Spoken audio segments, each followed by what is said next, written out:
සුබ දවසක් කියලා පිළිගන්න ඔයාලා හැමෝම මෙස්සක ජයම්පති YouTube channel එකට. ඉතින් මම ඔයාලට අරගෙන ආවේ WhatsApp රහස් දෙකක් ගැන.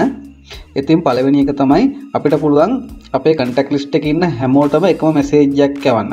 ඉතින් අපිට එකින් එක type කර කර ඉන්න ඕනේ එකම message එක හැමෝටම යවන්න පුළුවන්. ඉතින් අපිට මේක ගොඩක් වටිනවා. ඒ වගේම ඔයාලගේ class එකේ ඉන්නව නම් ඔයාලා තෝරගත්ත යාළුවන්ට යවන්න පුළුවන් එකම message එක. ඉතින් අපි බලමු කොහොමද මේක කරන්න කියලා. වීඩියෝ එකට ගිහිල්ලාම වීඩියෝ එකට යන්න කලින් කියනවා ඔයාලා මගේ channel එකට අලුත් කෙනෙක් නම් පහළ තියෙන subscribe button එක ඔබලා bell icon නැත්නම් ඔබලා all දාලා තියාගන්න. මම දාන වීඩියෝ ළඟටම ගෙන්න ගන්න පුළුවන්. ඔයාලා යන ඔයාලගේ WhatsApp වලට ගිහලා WhatsApp open කරගන්න. ඔයාලා මෙන්න මෙතන තියෙනවා dot 3ක්. ඔයාලා මේ dot 3 touch කරන්න. touch කරන් පස්සේ මේ දෙවෙනියට තියෙනවා මෙන්න මෙතන. දෙවෙනියට තියෙනවා new broadcast කියලා. ඔයාලා අන්න එක touch කරන්න. touch කරන් පස්සේ ඔයාලට මෙන්න මෙතන උඩින්ම තියෙනවා මෙන්න මෙතන 256ක් selected කියලා. ඒ කියන්නේ අපිට 256 දෙනෙකුට එකම message එක යවන්න පුළුවන්. ඉතින් ඔයාලට මේ contact list එකේ ඉන්න 256ටම එකම message එක යවන්නත් පුළුවන්. ඒ වගේම ඔයාලට තෝරගත්තු අයට යවන්නත් පුළුවන්. ඉතින් මම දැන් තෝරගන්නවා කීප දෙනෙක්. මම මෙන්න මෙයා තෝරගන්නවා. ඊට පස්සේ එතන tick mark එකක් වැටෙනවා. මෙයාවත් තෝරගන්නවා. ඊට පස්සේ මෙයාවත් තෝරගන්නවා. දැන් මම 4 දෙනෙක් තෝරගත්තා. තෝරගෙන මෙන්න පහළ තියෙන මේ ටික් මාර්ක් එකක් ඔයාලා මේක ටච් කරන්න.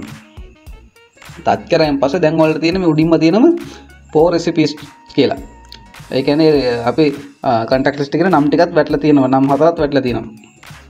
ඉතින් ඔයාලට මෙතන message එක type කරන්න තියෙන්නේ. මම නිකන් මෙතන hi කියලා type කරනවා. type කරලා ඔයාලට ඕන නම් මේකෙන් ගිහිල්ලා ඔයාලගේ තියෙන ෆොටෝ එකක් උනා select කරගන්න පුළුවන්. select කරලා ඔයාලා මෙතනින් send කරන්න. send කරායින් පස්සේ ඔන්න දැන් මේ hi කියන එක ගියා. ගියායින් පස්සේ මෙතන මේ නම් හතලා තියෙනවනේ. දැන් මේක අපිට ඕනම වෙලාවක මේක පාවිච්චි කරන්න පුළුවන්. ඒ වගේම මෙතන විස්තර තියෙනවා මම දාපු කට්ටියගේ විස්තර ඕන නම් මේලෙන් ඔයාලා අයින් කරගන්නත් පුළුවන් කැමති කෙනෙක්ව මෙහෙම. මෙතන මේ තියෙන තුන්වෙනියට remove කියලා. ඔයාලා එතනින් list එකෙන් අයින් කරන්න පුළුවන් ඕනම කෙනෙක්. ඉතින් ඒක තමයි පළවෙනි එක. අපි යමු දෙවෙනි එකට. දෙවෙනි එක තමයි ඔයාලා මේ chat කියන එකට ආවෙන් පස්සේ ඔයාලට පුළුවන් එයාගෙන් එන notification tone එක වෙනස් කරගන්න. දැන් මම එක්කෙනෙක් තෝරගන්නවා. තෝරගෙන මෙන්න මෙතන dot 3ක් තියෙනවනේ. අන්නේ dot 3 වල touch කරනවා. touch කරාන් පස්සේ මේකේ තියෙන උඩම view contact කියලා. ඔයාලා මේකත් touch කරන්න. touch කරාන් පස්සේ මේකේ තියෙන දෙවෙනියට custom notifications කියලා. ඔයාලා මේකත් touch කරන්න. touch කරලා ඔයාලගේ මෙන්න මෙතන tick mark එක වැටිලා නැත්නම් මෙන්න මේ tick mark එක දාගන්න. tick mark එක දාලා ඊට පස්සේ මේ දෙවෙනියට තියෙනවා notification tone කියලා. අන්න ඒක ඔයාලා touch කරන්න. touch කරලා මෙතන තියෙන ඔයාලගේ media stroke එකේ තියෙන tone එක දෙන්නත් පුළුවන්, ringinton එකක් දෙන්නත් පුළුවන්. ඉතින් ඔයාලා කැමති tone එකක් උදින් තෝරගන්න. තෝරගෙන මේ වගේ tone එකක් තෝරගෙන ඉතින් ඕකේ කරන්න. ඒ විදිහට තමයි notification tone එක වෙනස් කරගන්න. ඒ වගේම පුළුවන් අපිට message එකක් pop up වෙන්න හදාගන්න. එයාගේ message එක ආපු ගමන් අපේ display එකේ පෙන්වන්නේ හදාගන්න පුළුවන්. ඉතින් ඔයාලට දෙන මෙන්න මේකට ගිහිල්ලා කැමති විදිහට මේ always show pop up කියලා දැම්මොත් message එක ආපු ගමන් අපිට පෙන්වනවා. ඉතින් ඔයාලා මේක කැමති නම් හදාගන්න. ඒ වගේම ඔයාලට අපිට පුළුවන් මේකේ කලර් එක වෙනස් කරගන්න පුළුවන්. ඒ කියන්නේ අපේ theme එකේ display එකේ කලර් එක වෙනස් කරගන්න පුළුවන්. කැමති කලර් එකක් දාගන්න පුළුවන්.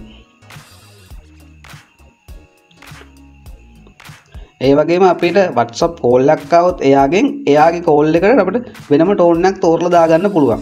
අපි phone එකේ තියෙන tone එකක් මෙතනින් තෝරලා දාගන්න පුළුවන්. ඉතින් ඔන්න ඔය ටික තමයි කියන්න තියෙන්නේ. ඉතින් ඔයාලට මේ වීඩියෝ එකේ මොනවද දෙයක් දැනගත්තා නම් යාළුවන්ටත් බලන්න share කරන්න. ඒ වගේම අපහසු දෙයක් තියෙනවා නම් comment කරන්න. ඒ වගේම මගේ channel එක අලුත් channel එකක් මමත් subscribe කරලා bell icon එක ඔබලා තියාගන්න. මම දාන වීඩියෝ ළඟටම ගෙන්න ගන්න පුළුවන්. ඉතින් අපි තවත් වීඩියෝ එකකින් හමු වෙමු. ඔයාලට තෙරුවන් සරණයි.